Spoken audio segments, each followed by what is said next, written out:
और भाई क्या चल रहा है? सब बढ़िया? बुरा हाल हो रखा है गर्मी की वजह से, और माहौल थोड़ा गर्म भी हो रखा था। फिलहाल चीजें ठंडी हो गई है। मेरे को नहीं लग रहा था ये सारी चीजें इतनी बड़ी हो जाएगी। बात सिर्फ रेजिग्नेशन की थी, जो कि आ जाना चाहिए था टाइम रहते, बट फाइनली आ गया है। पर इस टाइम पे मैंने ये देखा था कि धर्मेंद्र प्रधान के रेजिग्नेशन को भी लोग डिफेंड कर रहे हैं, और कुछ लोग तो सोनम वांगचुक को चाइनीज एजेंट बोल रहे हैं। Are you serious? बहन चुत पैसे नहीं लगते बोलने के तो कुछ भी बोल दोगे। देश के लिए बहुत कुछ किया सच में उस बंदे ने। फौजियों के लिए शेल्टर्स बनाए, आर्टिफिशियल ग्लेशियर्स बनाए ताकि पानी की कमी को पूरा किया जा सके, और लद्दाख में जो काम किया उस पर तो किताबें लिखी जा सकती है। और ऐसा बंदा दिल्ली में आके प्रोटेस्ट कर रहा था, जो कि स्टूडेंट्स के लिए ही था, क्योंकि स्टूडेंट्स तो फ्यूचर है ना हमारे देश का, नेता तो है नहीं। और प्रोटेस्ट में भी तो अकाउंटेबिलिटी मांग रहे थे। सोनम वांगचुक ने हंगर स्ट्राइक भी कर दी थी, और इस चीज को कैरी ऑन रखा ऑलमोस्ट 20 दिन तक। और शायद इसी टाइम सरकार को बात कर लेनी चाहिए थी, पर पता नहीं इग्नोर करना सही समझा इन सब चीजों को। और वो शायद उम्मीद भी नहीं लगा रहे होंगे कि ये सारी चीजें इतनी ज्यादा फैल जाएगी। और जब धर्मेंद्र प्रधान से पूछा कि ये सारी चीजें हो रही है तुम्हारे रहते हुए, तो जवाब ये सुनने को मिला कि ये लोग एंटी नेशनल टेररिस्ट है और इनको फंडिंग आ रही है। पर ऐसा था तो नहीं कुछ। और एक बार सुनो ये क्या बोल रहे हैं।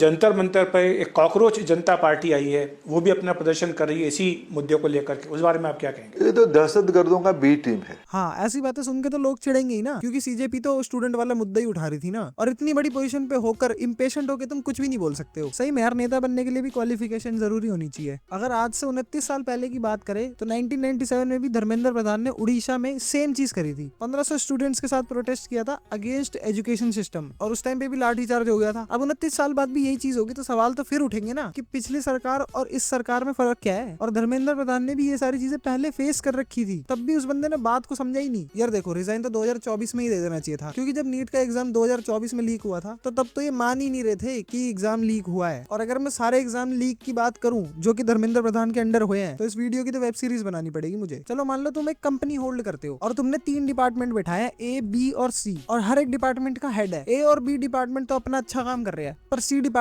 में कुछ ना कुछ दिक्कत आ रही है। अब उस सी डिपार्टमेंट के हेड से तुम क्वेश्चन करोगे या फिर नहीं? ऑब्वियसली करोगे, क्योंकि तुम्हारा लॉस तो हो ही रहा है ना। और अगर जवाब ना दे पाए तो उस डिपार्टमेंट के हेड को निकाल ही दोगे। अब सेम रूल अप्लाई होता है इधर भी। चलो एक लाइव एग्जांपल से समझाता हूँ। 2022 में पोर्चुगल की हेल्थ मिनिस्टर ने भी रिजाइन दिया था, क्योंकि कोविड के टाइम पे डॉक्टर की शॉर्टेज पड़ गई थी, लोग बीमार हो रहे थे, और मोर ओवर एक इंडियन टूरिस्ट की डेथ हो गई थी जो कि प्रेग्नेंट थी। तो पोर्चुगल की हेल्थ मिनिस्टर ने ये सारी चीजों को समझा और गलती मान के बिना किसी आर्ग्यूमेंट के तमीज से रिजाइन कर दिया। अब कुछ लोगों का मानना ऐसा भी है कि रिजाइन करने के बाद अपनी गलती नहीं सुधार सकता बंदा, क्योंकि वो मौजूद ही नहीं होगा। बिल्कुल सही बात है, पर हमारे केस में तो गलती ही नहीं मान रहे थे। और मैंने देखा कुछ लोग तो पुलिस की ब्रुटैलिटी को भी डिफेंड कर रहे हैं कि ऐसा ही करना चाहिए था प्रोटेस्टर्स के साथ। और कुछ लोगों का मानना तो ये भी था कि इतना ज्यादा कुछ हुआ ही नहीं है, पुलिस वालों के ज्यादा लगी है। अब निहत्ते स्टूडेंट्स पर एम करके बैठे हुए थे, लाठी चार्ज कर दिया, करंट वाले डंडों से मार दिया, कील वाले डंडों से मार दिया, और बचे ही क्या करने को, पैलेट गन भी चला दी। अपने ही लोगों को इतनी बुरी तरीके से ट्रीट करा है, मैं क्या ही बताऊं। क्रुएलिटी की सारी हदें पार कर दी थी। ये और ये कैसे डिफेंड करोगे? आर यू श्योर कि ये पुलिस हमारी ही प्रोटेक्शन के लिए है? सच में यार, हर कोई पुलिस की जॉब डिजर्व नहीं करता है, क्योंकि जब भी कोई पावर में आता है तो वो मिसयूज ही करता है। मतलब मोस्टली तो मिसयूज ही करते हुए देखा है मैंने।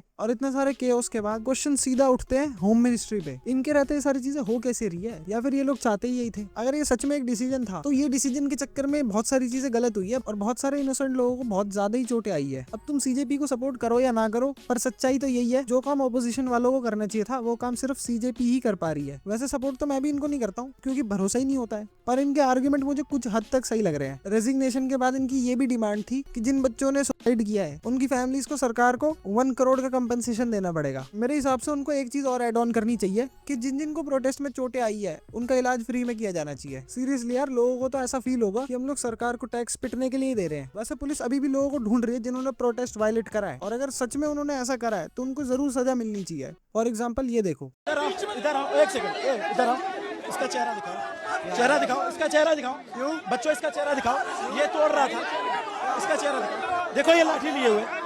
हाँ, अगर पुलिस ऐसे लोगों को वीडियो के थ्रू पकड़ती है तो बहुत अच्छी बात है, और ऐसे लोगों को तो डंडे पड़ने ही चाहिए, क्योंकि ये डिजर्व ही यही करते हैं। पर अभी एक नई चीज सामने आई है कि एक बंदा रशिया में बैठा हुआ है 4 महीने से, और पुलिस ने रिकॉर्ड में उस बंदे का नाम डाल दिया। मैं पिछले 4 महीने से रसिया में हूँ। 24 तारीख में LRP चौक में नीट पेपर लीक के खिलाफ जो प्रोटेस्ट हुआ, बहादुरगंज प्रशासन द्वारा उसमें मेरा भी नाम आया गया है। तो मैं पिछले 4 महीनों से जबकि रसिया में हूँ, इसलिए मैं प्रशासन से अनुरोध करूंगा कि मेरा भी नाम वापस लिया जाए। हाँ, ये सब तो बिल्कुल गलत है ना। मोर ओवर मीडिया वाले भी ये कह रहे थे कि पुलिस वाले बहुत ज्यादा इंजर्ड हुए हैं, और बहुत से पुलिस वालों ने तो ये भी बोला कि उन पर पथराव हुआ है, जो कि हुआ होगा 100%। पर पुलिस वालों के पास तो पूरे प्रोटेक्शन गियर थे। पर स्टिल जिन्होंने भी पथराव करा है, पुलिस वालों को उनको ढूंढना चाहिए और पनिश करना चाहिए। और जो लोग सिविलियन कपड़े में लाठी चार्ज कर रहे थे, वो चीज किसी ने भी नहीं एक्सेप्ट करी है। और जब उनसे पूछा गया कि उन्होंने नेम प्लेट क्यों हटाई थी, तो जवाब में ये सुनने को मिला है। रखते हैं इंटेंशनली तो नहीं निकालते, लेकिन अगर लगा के रखते हैं तो उसके गिरने की संभावना रहती है। तो जिन्होंने वो तो राइट गियर भी नहीं पहने हुए थे, जिन्होंने वेलक्रो हटाया हुआ था, तो तभी तो मुझे दिख पा रहा था। पहने हुए थे, उसके बाद में उतारा, गर्मी की वजह से उतारा है, गर्मी की वजह से उतारा है। सही रीजन पक्का। बस बिल्कुल यही रीजन है। हम आइडेंटिटी क्या छुपाएंगे, हमारी आइडेंटिटी यहाँ लिखी रहती है सर। अबे सही में यार, ये तो बहुत अजीब बात है। एक बार सरकार को देखना चाहिए कि क्या स्टेटमेंट दे रहे हैं पुलिस वाले। वैसे सरकार तो क्या ही देखेगी, वो लोग खुद डिफेंड कर रहे हैं कि पुलिस वालों ने गोलियां नहीं चलाई है स्टूडेंट्स पर। शायद ये भूल गए बिहार में भी इन्हीं की सरकार है। कि स्टूडेंट्स के सदन मार्च, पार्लियामेंट मार्च के ऊपर गोली चलाई गई, इसका खंडन किया जाता है कड़े शब्दों में। आज राहुल गांधी ने कहा स्टूडेंट्स के ऊपर गोली चलाई गई। भारतीय जनता पार्टी स्पष्ट शब्दों में कहती है, आधिकारिक रूप से कहती है, सारे बातचीत के बाद कहती है कि गोली नहीं चलाई गई। क्या बकवास है यार, सीरियसली। दिल्ली में नहीं चली है गोली, वो तो मैं मानता हूँ, बट पैलेट गन तो चला दी है ना। और बिहार में तो बंदूकें लेके भाग रहे बच्चों के पीछे। इस प्रोटेस्ट में सरकार ने इतनी पुलिस लगा दी थी ना कि गिनते गिनते थक जाओगे। अगर ये सिक्योरिटी एग्जाम के टाइम पे लगाए थे तो पेपर लीक नहीं होता। और अभी भी गलती सुधारी जा सकती है। जिन्होंने प्रोटेस्ट वायलेट करा है और जिन्होंने क्राइम कमिट करा है, उनको जेल में डालो, बिना ये देखे कि कोई कौन सी पार्टी का है, कौन पुलिस में है, या फिर कोई गुंडा है, या फिर स्टूडेंट ही क्यों ना हो। और कन्विक्टेड क्रिमिनल को जेल में ही रहने दो तो ज्यादा बढ़िया रहेगा। बेकार में किसी पे फॉल्स एलिगेशन ना लगाओ और सारी चीजें क्रॉस चेक करके तमीज से डिसीजन लो। और अगर ये सारी चीजें सही से हो जाती है तो मेरे ख्याल से लोगों का भरोसा, स्टूडेंट्स का भरोसा, सरकार और पुलिस दोनों जीत लेगी। वैसे एक बात और बोलना चाहूंगा कि ये प्रोटेस्ट एजुकेशन के लिए था और ये होना भी चाहिए था, क्योंकि आज को कोई भी इंडियन यूनिवर्सिटी ग्लोबल लेवल पे कुछ खास परफॉर्म नहीं कर पा रही है। यहाँ तक तो स्कूल की फीस इतनी ज्यादा हाई हो रखी है कि हर कोई अफोर्ड नहीं कर सकता। और ये सारी चीजें इतने टाइम से हो रही है, सरकार कुछ नहीं कर रही है। अरे यार, यहाँ तक तो बहुत से एमएलए का टाई अप स्कूल से होता है। इसलिए जब जब नेताओं की जेब हल्की होती है तो माँ बाप की जेबों को पकड़ा जाता है। और इसलिए स्कूल वाले भी नए नए तरीके ढूंढते हैं माँ बाप से पैसे खींचने के लिए। मुझे तो ऐसा फील होता है कि education as a right constitution तक ही रह गया है तो ये बिजनेस ही। अब कुछ लोग ऐसा ही बोलेंगे कि 2014 से पहले तो किसी ने कुछ नहीं बोला। अरे लोग अब बोल रहे तो क्या दिक्कत है। और मोस्टली तो मैं यही देख रहा हूँ कि मेरी एज के लोग बोल रहे हैं। और रही बात 2014 से पहले क्यों नहीं बोला, क्योंकि 8 साल का था मैं। हाँ, यही एक्सक्यूज है मेरे पास देने को।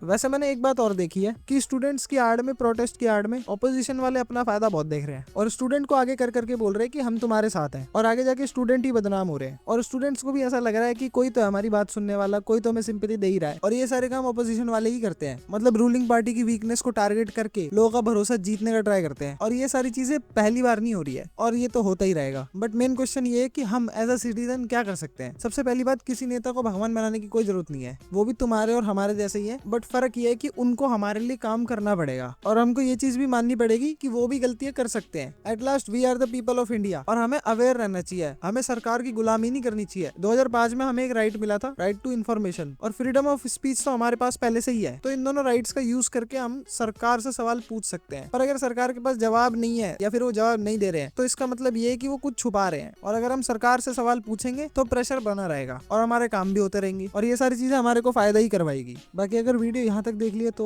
बढ़िया ही है यार। और अगर मेरी आवाज पहली बार सुन रहे हो और तुम्हें मजे आ रहे हैं तो तुम्हें सब्सक्राइब तो करना ही चाहिए, कर्तव्य बनता है तुम्हारा। बाकी डिस्कॉर्ड की लिंक डिस्क्रिप्शन में, ज्वाइन करो, जल्दी आओ, बातें करेंगे। अबे यार, अभी समझाया था मैंने।